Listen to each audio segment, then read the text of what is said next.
La The vitrectomía minimally mínima. invasive vitrectomy represents the most advanced frontier of what can be done inside the eye. Thanks to the miniaturization of technologies, it allows the elimination of pathologies that have caused problems at the retinal level and at vitreous level, such as hemorrhages, membranes that have grown on the retina in the cases of diabetic retinopathies and posterior vitreous detachment, but also all the diseases of the rhegmatogenous type, all the problems that afflict the vitreous and the retina when the vitreous is detached from it, and on the lesions are precisely called rhegmatogene. It can cause retinal detachment, which is a very debilitating disease that certainly leads to blindness if not treated. It can be prevented with extensive eye examinations by retinal specialists.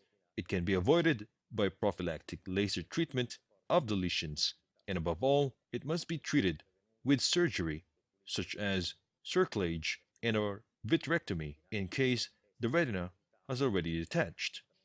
The minimally invasive vitrectomy has 27 gauge and now available on the market for 2 years. It allows a rapid restoration of the eye's functions and therefore a very quick patient's rehabilitation. This translates into a few hours hospitalization and the patient can be discharged a few hours after surgery and can go home with a blindfold. The next day, the patient goes back to have it checked by the ophthalmologist.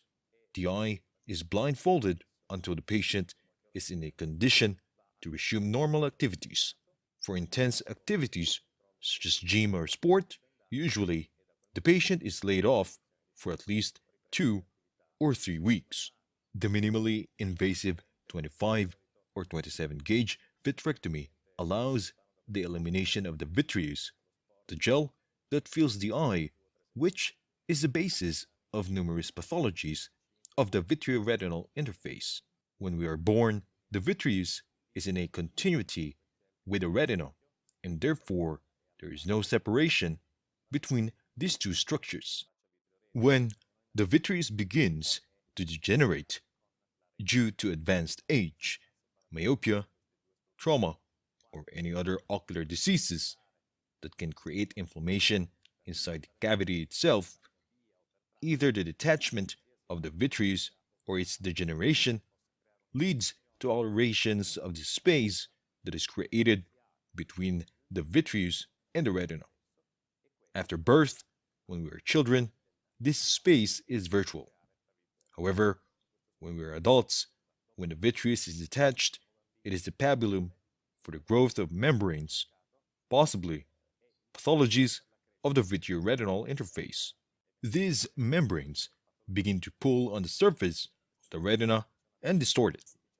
The patient sees it distorted and fogged until it can lose the central vision by traction directly on the fovea, which is the most central point of the macula itself. Following this hole formation, the macular hole has an acute or minor loss of central vision, and the only way to treat this type of disease is minimally invasive vitrectomy. It allows a restoration of the retinal anatomy and the relaxation of the tractions that caused the macular hole itself.